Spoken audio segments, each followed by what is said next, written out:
Okay, wow, see that? Problem fixed. And it Wow, looks like imagine that. Michael came to the rescue there. So, right, Jerry, you always count on Michael. So, so the idea really is, if we were to build something, it's going to take 2 to 3 years to get built. Once these young students start at other schools, it's going to be unlikely that they're going to transfer back. You know, young students, nobody likes pulling their young kids, elementary age kids, you know, first, second, or third graders out of a school they really like and they enjoy and have already developed friendships with the kids in their classrooms and stuff. It would be much harder to get those people to move.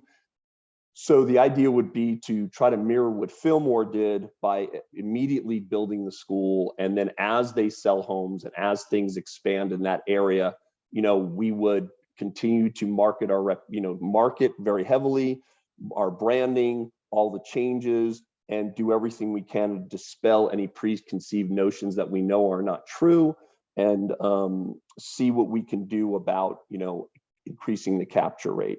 So if we are going to build, the idea would be to build it soon.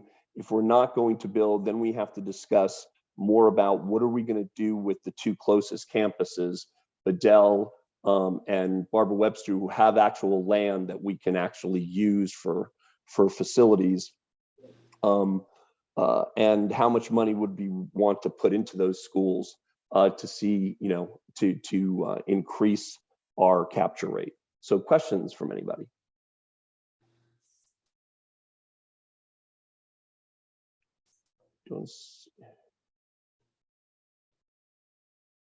There was a Yeah.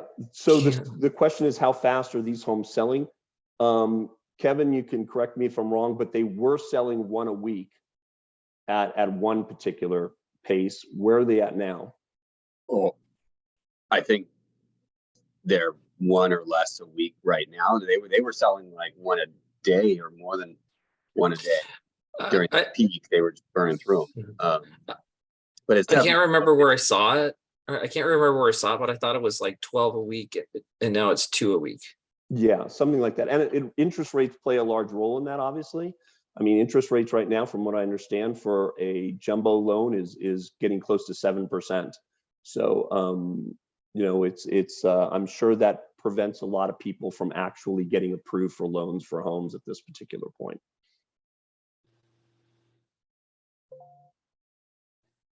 All we have, there's another question that says, do we have any data on the projected growth? All we can do is we can work with the city, and the city usually hears from builders and landowners very, very early in the process of their intent to build on their land. And we have heard from the city that there's 1,900 permits pulled for Harvest alone, and there's an additional 300 permits pulled for an adjacent lot that is not owned by Luminaries. So we know that permits are being pulled for 2,200 homes, but above that, it's just landowners who have talked to the city about, you know, what if I do this or what if I do that? So there's nothing in stone that we have. But right now there's 500 homes with a potential of 2,200. How fast they get built, we don't know. How fast they get occupied, you know, that a lot of things play in that economy and all that kind of stuff. So let's see.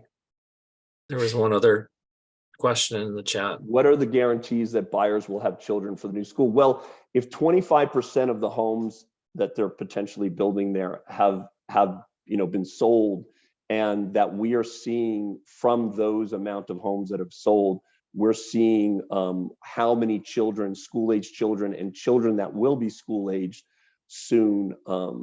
We can then, you know, do a projection. And I believe Power Schools talked about 700 students out of 700 students that they believe will be living in just the Harvest area.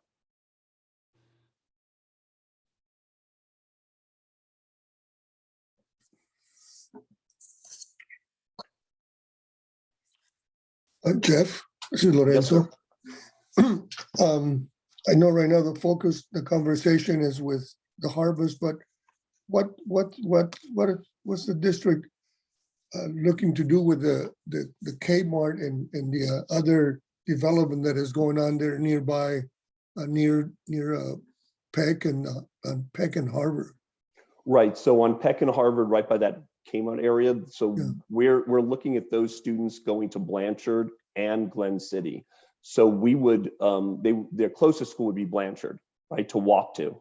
So those kids in that development would go to Blanchard, and then we may need to adjust the Glen City and Blanchard school boundaries in order to make sure that we have enough facilities for both. But between Blanchard and Glen City, they're large enough schools where we can absorb that development being built. Well, and if you look at the demographic trends, Blanchard is one of those schools that is losing kids at a higher rate, right? So there should be enough capacity there to absorb any kids from those new developments. I would think. Yeah. You would think correctly. Oh, that's nice. Nice to say Wow, stuff that's Kevin. actually right. There's definitely enough space, I think, for between the two schools to absorb the students generated from both the People's Place development and then the other one going in there at the old Kmart location. There'll be plenty of space. Do we have any other questions? Because Well, I would like Daniel, to. Yeah, keep on going. Yeah, so, the thinking would be that with the 1,900 plus the 300 other additional homes, that complex that school would serve almost exclusively the population from within that general area. Well, we are schools of choice. So, and each of our school has a brand and enrichment. So just like right now, we have the DLI program only at Glen City, and we take all students from the entire Santa Paula area to Glen City if they want to be in a DLI classroom. So in fact, we just opened a third DLI classroom in TK because it's such a popular thing. So if we open a DLI program or an enrichment program that is not offered in their home school where they're in the boundaries, then we would be allowing them to transfer into the Harvest School. So for instance, if they were at McKevitt, and McKevitt is a music-based visual performing arts school, but Harvest is a STEM school for their enrichment, and they prefer to their children to be in more of a STEM school, then we would allow them to transfer into that school. Remember, we don't have busing. So, part of that transfer is, can you transport your kids to that school that you want to go to?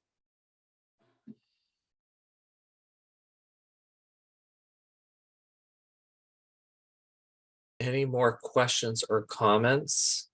I just had a real quick comment. It seems like there's so many changes going on this year that this decision, I'd hate to move forward so quickly before the rebranding got marketed. Whatever we're going to decide to do with Isbell is made public, so we can get some more accurate information from we'd also know about how many homes are selling, what's going to happen with the interest rate, things like that. There's so many unknowns right now that I'd hate to make a decision and have it go south because of not being, having everything in place to make that decision. Yeah, I think you're right. I think the only risk that we take by not doing anything and just waiting is, like what I said earlier, it's opportunity risk. You have a certain amount of students that are coming of age or already in elementary school. And if we forego building it for a couple of years or whatever it is, and it's going to be 5 years before we actually are able to open that school, then those children will be established in other school districts or other schools, and it may be more difficult to fill the Harvest School. But that's not fact. That's just the risk, just looking at risk and just saying, well, what is the risk if we don't build it? Well, this could be the risk. And what is the risk if we build it? Well, this could be the risk. So you're right there. We would love to have more information in order to be able to really understand the risks of either building or no building. I was just thinking that even by the end of this year, that we would have so much more information, this school year, we'd have so much more information to encourage them to enroll in the district instead of taking them elsewhere, just to help with our declining enrollment. And then they might stay at that school, or, if we decide to build Harvest, they'd transfer back to Harvest, but they'd still be in our district. So I just think there's so many positive things going on that we can capture them in our district, whether we build a school or not. The decision wouldn't be made quite yet. There was just thoughts. Yeah. I mean, I think part of the things that I worry about, right, is, when we are looking to expand programming at our elementary school sites, like at Bezdell and Barbara Webster, right, we're going to probably be taking away classrooms, right, for some of those things, and, if we're looking at, trying to capture as many of those kids as we possibly can, will even those two schools be able to absorb all of those, right? I mean, part of it is a geographic problem, right? How do you manage that, right? Unless you just say, well, everybody from Harvest, we're just going to spread you out throughout the whole district, which I'm not sure if I were a parent, I'd be happy about that.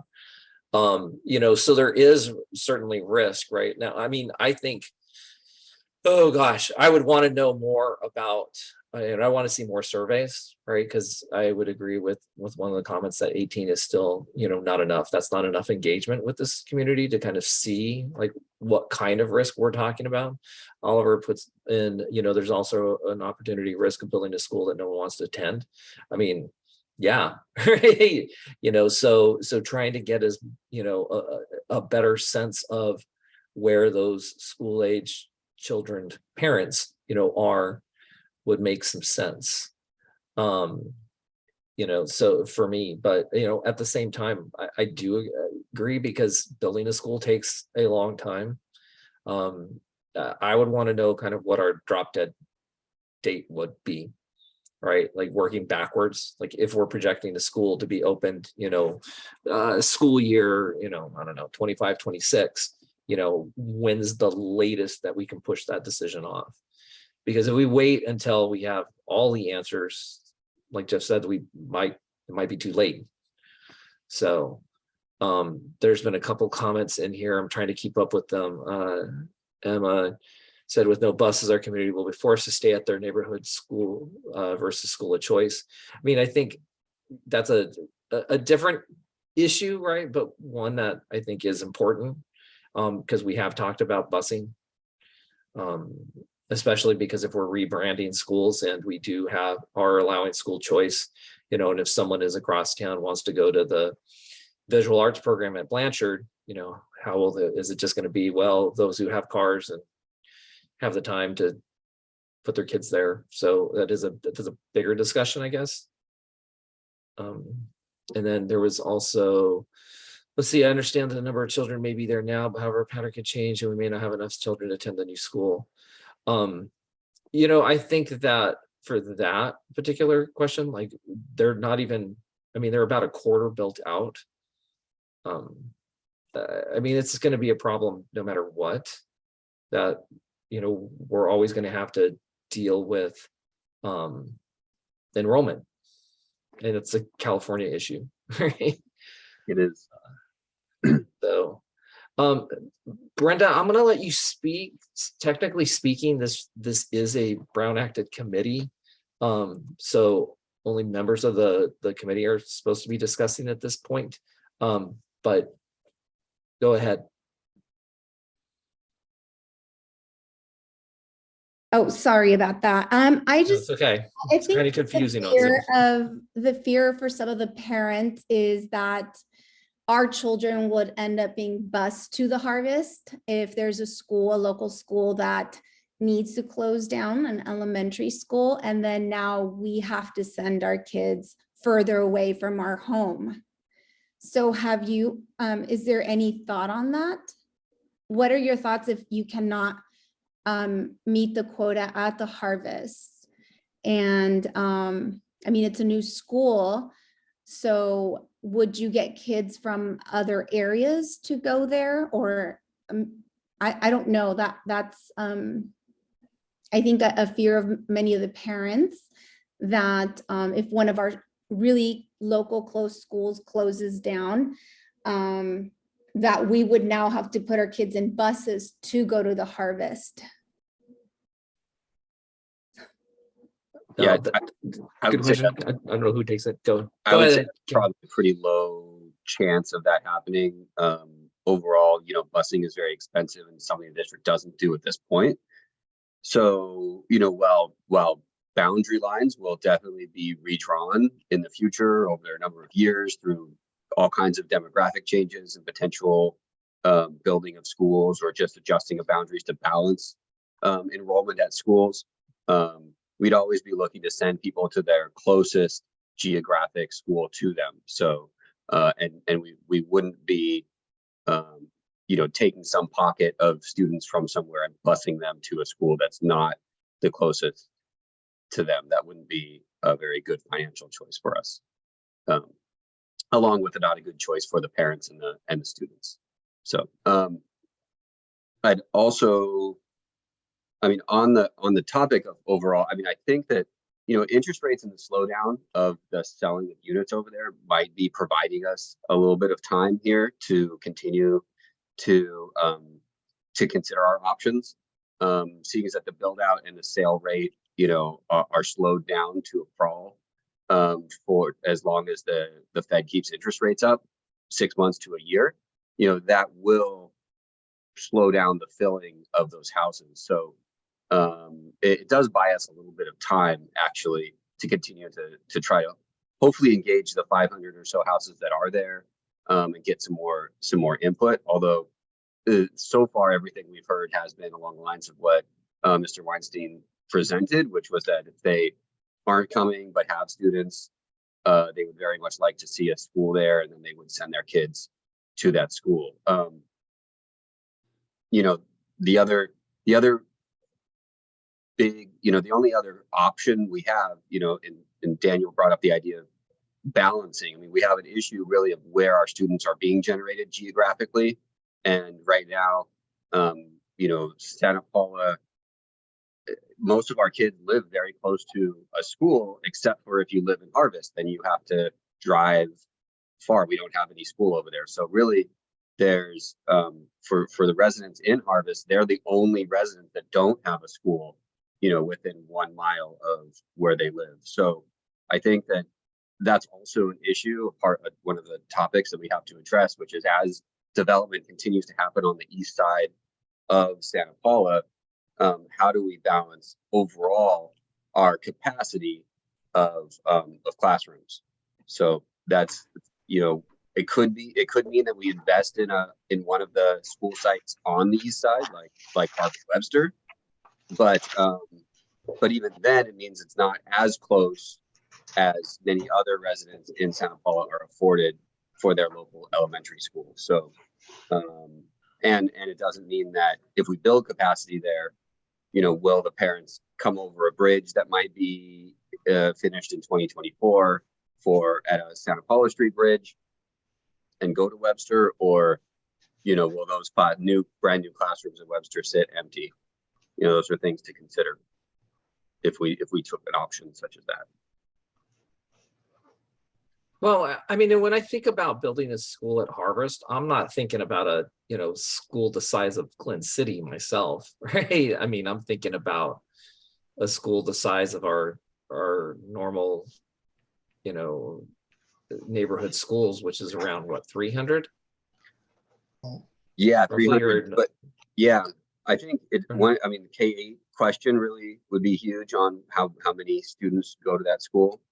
And I think that the measured way to do that would probably be a phased approach where we finish in admin buildings and up support buildings and then start phasing out the classrooms and rolling kids up in kind of cohorts as we finished classrooms. And then we would know what the capacity is and how many classrooms we could continue to plan for. Now, I mean, so one thing, right, that you did mention is the K-8. You know, right now, I know that that's, for me, is a completely different discussion. It's a bigger one, right? Because I know for me as a board member, right, I'm not going to create a K-8, promise I'm going to quit K-8 without any other K-8s throughout the school district, because that would just be wrong, right? You know, so that is definitely something that we know that we have to talk about, you know, and explore, right? So, you know, I'm also a little bit more optimistic about, you know, some other growth potentials for the rest of the schools that we have. You know, as our preschool program and as TK, you know, continue to expand, you know, I'm hoping that there's, you know, additional ADA that will be generated in each neighborhood, right? Because of that. I also, even though we've never talked about this really, right, have been following the community school, you know, movement where, you know, we're bringing services that to our, you know, parents and kids, right, on site, which would take space as well, right? So, you know, there's a number of different things that I think, you know, are changing for us as a district, where I'm a little bit more optimistic about being able to fill our capacity within all of the neighborhood schools. But again, right, those are big question marks. And, you know, so yeah. Anyways, does anybody else have any questions? Because I'd love the input.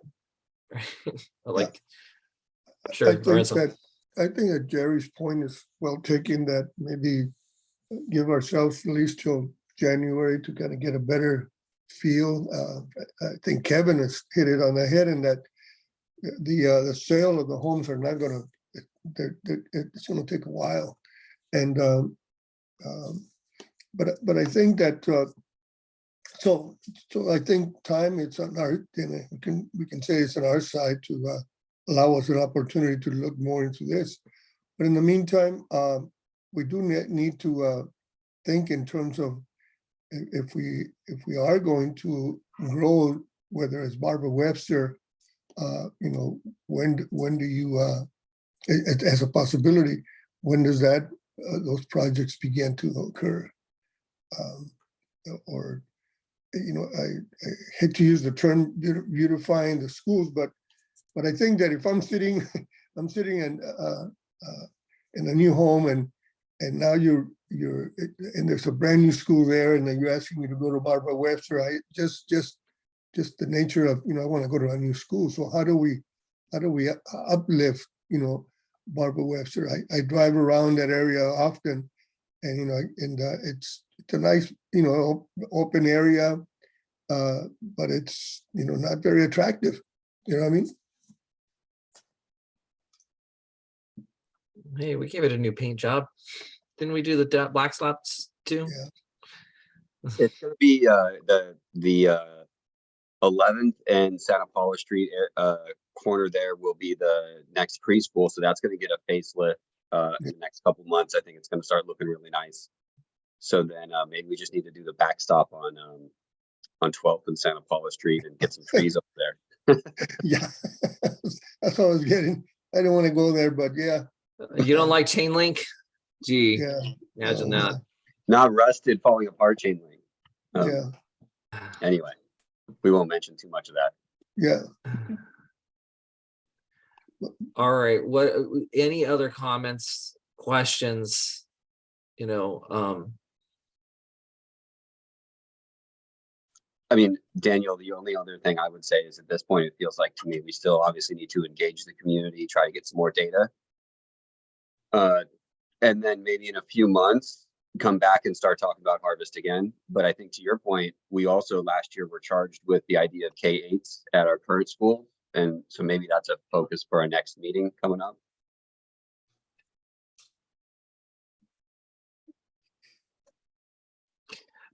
All right, well, we'll talk about the K-8s offline and see whether that gets on the next agenda or not. I don't think our next meeting is scheduled until January anyways. So we've got some time because December's just, there's only 2 weeks in it and things are starting to get crazy. You know, so I think I'm getting a sense from at least the people who have chimed in that, you know, we do want to take a little bit more time to make sure that we're not going to rush into a decision where we have an albatross sitting out there in harvest that we have to force people to go to. That's not gonna happen. Yeah, Don't I go. mean, Don't go. it just depends on the timing too, right? I mean, there are 1,900 units. You would think, my gosh, that can support an elementary school. But we're still 1,400 units of people away from that, right? So timing is of the essence. You know, and then this market is a bit questionable, right? Let's see, curb appeal is real. The board should be equally committed in beautifying its existing campuses, improving learning outcomes, all taking pride in existing and continuous PR community, including harvest and about the history and why it's worth investing into their community by enrolling their children in public schools.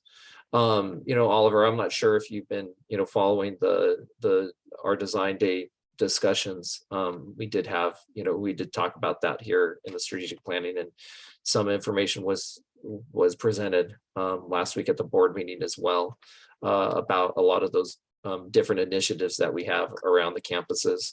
And we have talked, you know, about facility updates here too, regarding, you know, the elementary schools and the high schools, right? One in particular that we really have to, that we're working on hard is the Isbell campus, which is going to take up the majority of the outstanding bond money that we have for elementary, but not all of it. So we are doing those things and as we can. So, all right. So is that enough direction for staff to move on to the? You know, we can put this forward on the agenda for closer to the end of the school year, April, you know, somewhere around there. And by then, hopefully we'll have a much better idea, as well as a lot of different surveys and information. And we can update the committee as we get that information, you know, also as just a little tidbit of other meetings earlier. Okay. All right, then that took care of 3A and 3B. We're going to move on to 3C, which is Isbell, Isbell Middle School Design Stage with the HMC Architects. So Kevin, can you review exactly what we've accomplished so far and where we're at in the process? What have we accomplished? All right, so we in the last month or 45 days or so, we did convene. First we went out to RFP. We requested proposals from 6 different architects. We received proposals from 5 different architects. We convened a stakeholder committee to interview and review the architect's proposals for the Isbell project.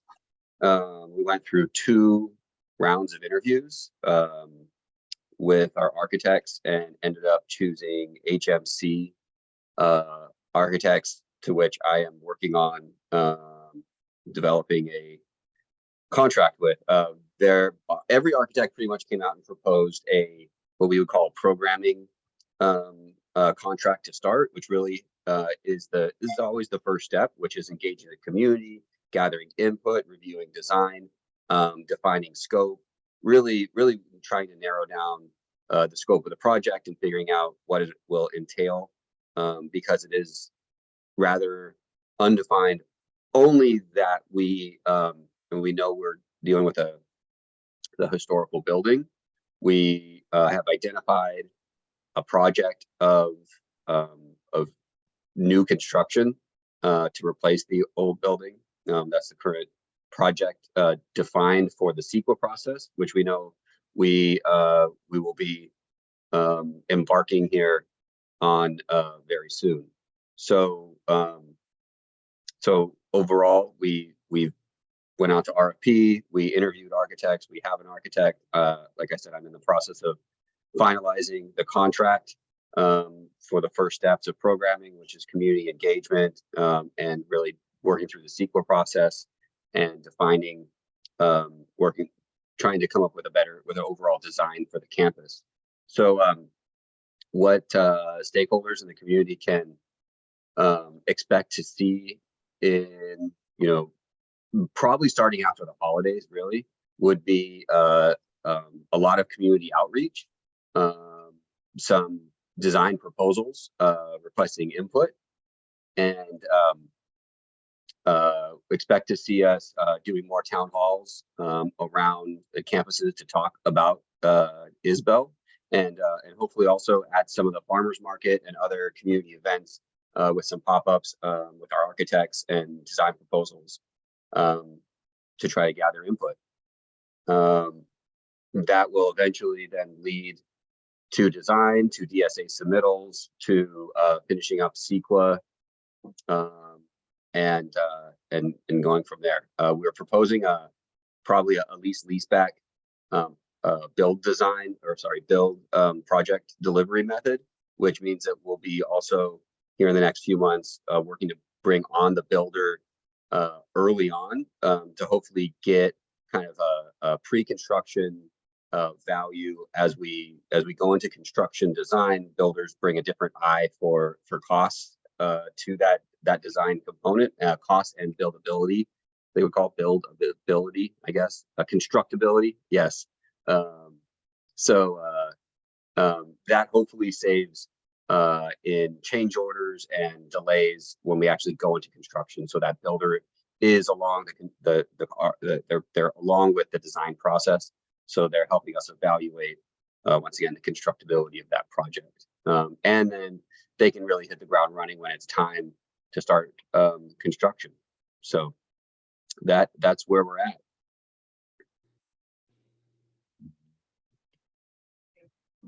Any questions on that, or comments, or other input on things that I missed for people that have been involved in that process?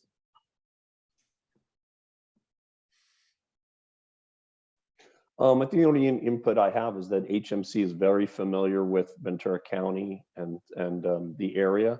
Their last big project was the Performance Center at Rancho Capana High School, which seats 750 and is considered, state of the art. And they did a great job on that. So they do have a great reputation, and they have worked in the area a lot. So that was something that we really liked about them, that they were very familiar with what goes on in Ventura County and familiar with Ventura County, different types of issues that have to be, handled during CEQA.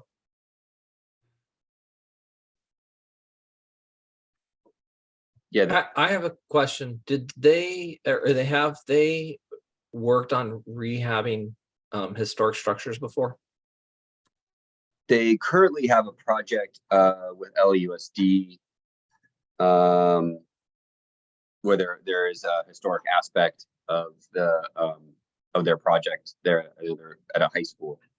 So they're a very large firm. They have, one of the reasons why we chose them is their team. They had a very broad-reaching team that could help us with including not just the community engagement part, but they also have historians and historical people on their team, and also OPSC and in-house DSA plan check. So they give us a very Ventura feel because they have a local group here that's worked with a number of everything from Malibu through Oxnard and Simi Valley But like I said, they're able to reach out well beyond Ventura for resources. So we were pretty impressed with both of their interviews, both times. The first round and second round, they just knocked it out of the park. Great ideas, great conversation. You know, we had a lot of back and forth and just conversation within the interviews, and I think it was pretty unanimous that they gave us the best feel, I guess. You know, I think one thing that would be helpful, right? Because we know that, you know, dealing with this building is going to incite passions, right? It's historical. It is a landmark. You know, a lot of people are interested in maintaining the historical integrity, but a lot of people are also, let's get the best that we can. It would be nice to actually be able to see, right? Not just plans, because you kind of have to envision, but work that they've done in kind of both arenas to see, like, look at, this is taking a historic property and making it, you know, and rehabbing it, versus here is brand new construction, right, that we've, you know, done. And this is what this looks like. So we can have a better idea of what the pros and cons of each approach are. You know, I'd assume that historical rehab does constrict you in a certain respect, because you're confined to the walls of the building as they stand. You know, you can move some walls, right? But, you know, essentially that footprint doesn't change, right? So, okay, what have you done to be creative within spaces, you know, like that? I know that for me, that would be important to see. And I think important for the public to see the different ways in which we can approach, you know, this building. You know, Yeah. because we're gonna have to convince people that if we do tear it down, right, it's for a good reason, right? Or if we don't tear it down, it's for a good reason. Right. Well, and that is part of the CEQA process, which will be identifying all potential projects with that could potentially have less effect on the historicness of the building, which is a social aspect within the limited scope environmental impact review. So the impact is a social impact, which is the historicness of the building. So that will be kind of part of the process, you know, but I think then once again, we'll have to find that a remodel of that building will not meet kind of the minimum requirements that we're looking for in developing 21st century classrooms, having a safe, sustainable, and 21st century, you know, learning environment. So, you know, there's definitely a lot of areas where that maintaining that building will be problematic for checking all the boxes that we're looking for kind of our new 100-year campus, hopefully. So that will definitely be part of the process. I don't know if we're gonna have a field trip to another building. I know there are some around, maybe in Montecito or Santa Barbara, but I think that we'll be having those discussions for sure.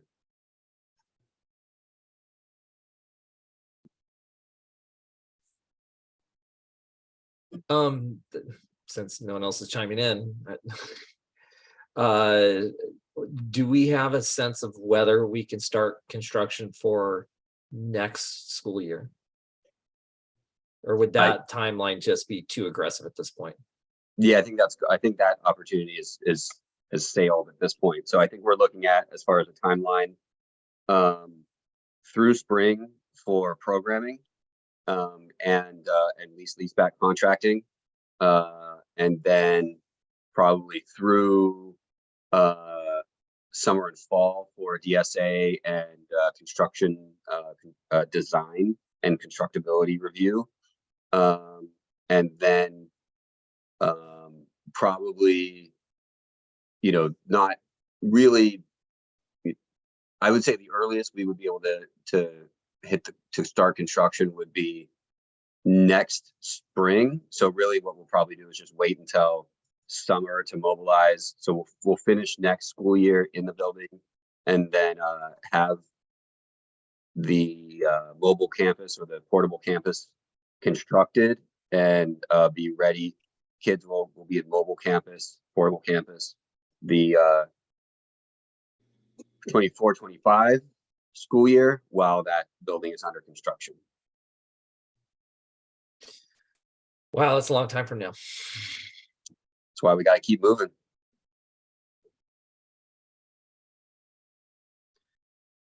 So do we have any other comments or questions?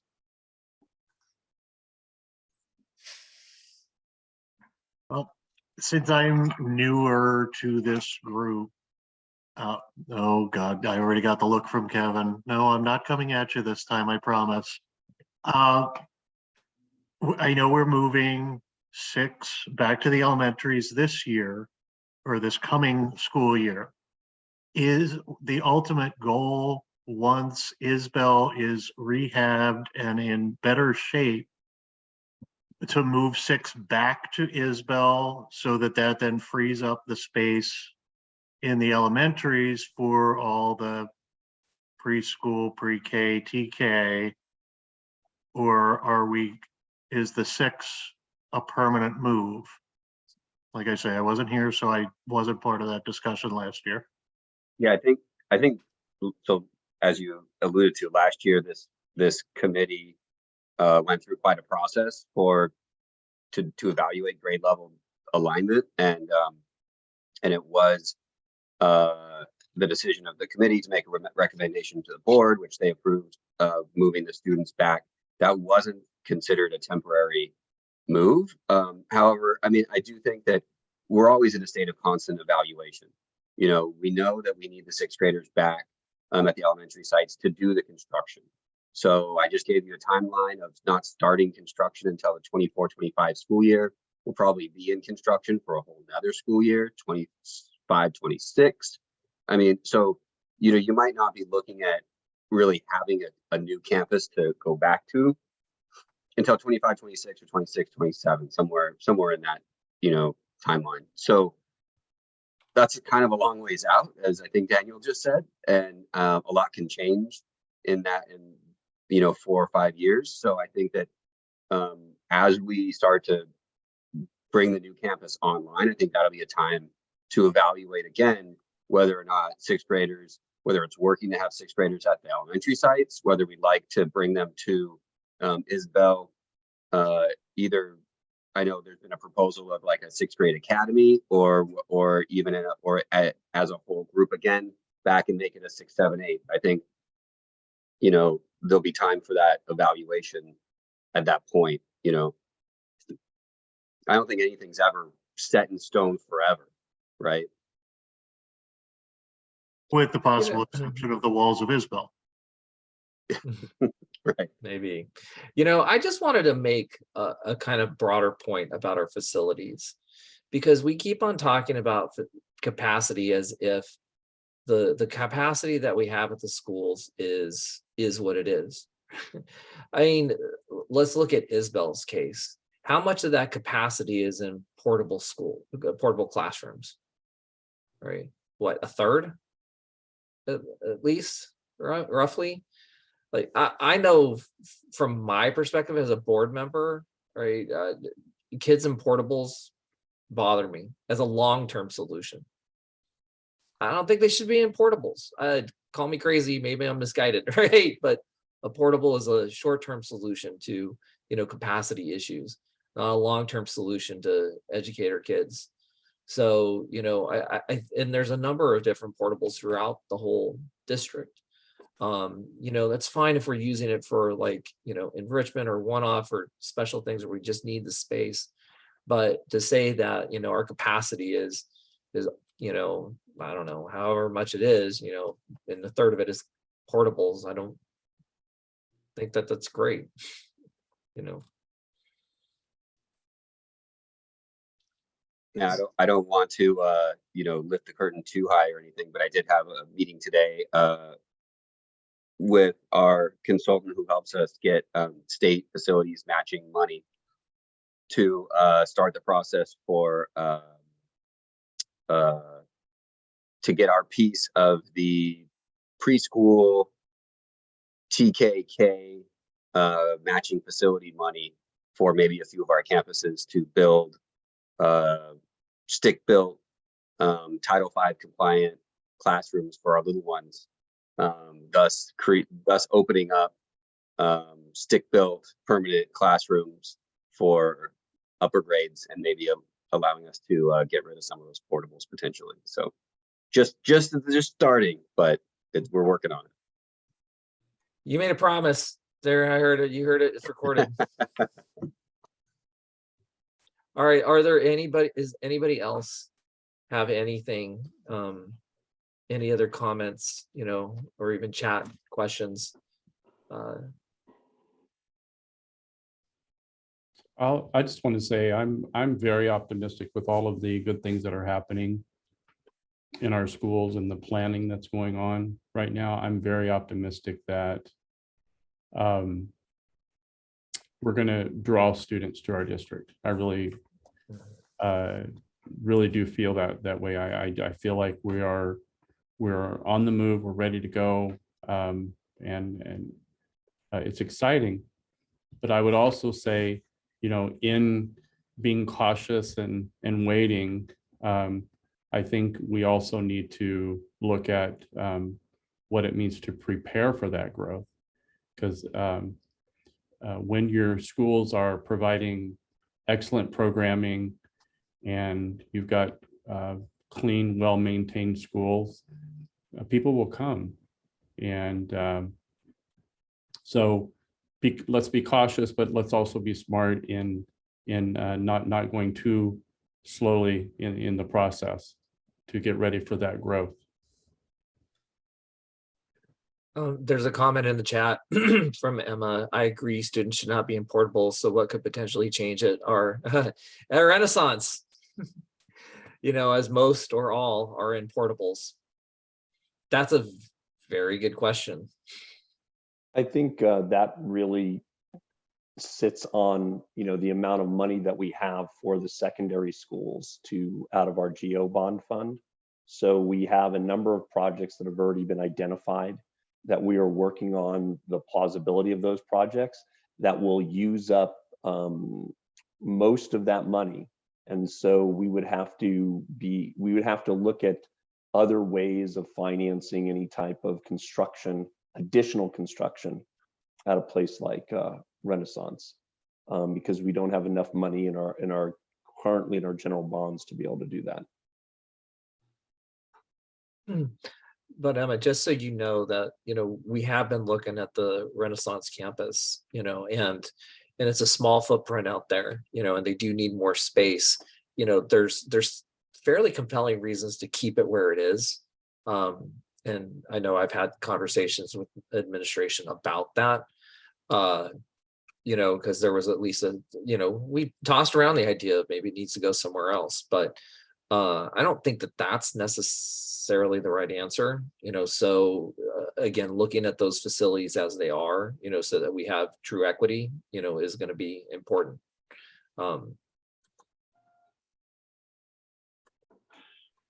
Anybody else any other comments on Isabel specifically?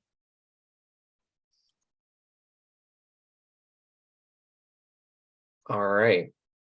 So that is our agenda. We're getting out a little bit early, but that's a first. So I'm going to go ahead and adjourn this meeting at 5:20. Sorry, Rick. He just logged on, but we are done. I do want to just make sure you guys know when's our next meeting. Unmute. It's scheduled, I believe, for the second week after we get back in January. So that'll be like the third week in January. Okay, we are thinking about making that an in-person because we've never met, right, as a committee. We can talk about that because Oliver, makes a good point. Thanks for the transparency and engaging the public, right? Zoom can help that. So I want to make sure that we maintain that transparency, because we're talking about some big issues, and the public, and staff has the right to know about these things. So I know that, as chair of this committee, I will guarantee you, I'll even say that, right? That will maintain the same level of transparency and engagement as we have, so, but know that that's probably coming. Because again, maybe we'll do some sort of staggered every other, but we'll talk, with the powers that be. This is the best, format moving forward. So, but January probably in person. All right. So be warned. Okay. That's it, folks. So are we ready to kind of wish everybody happy holidays? Is that what it is? Yes. Yeah. Rick, thanks for joining us. Happy holidays to Happy you. We'll holidays. see you next time. Happy holidays. I'll catch you up, Rick. All right. Happy holidays. Oh, all right. Take care, everybody. Thank you all. Thank you.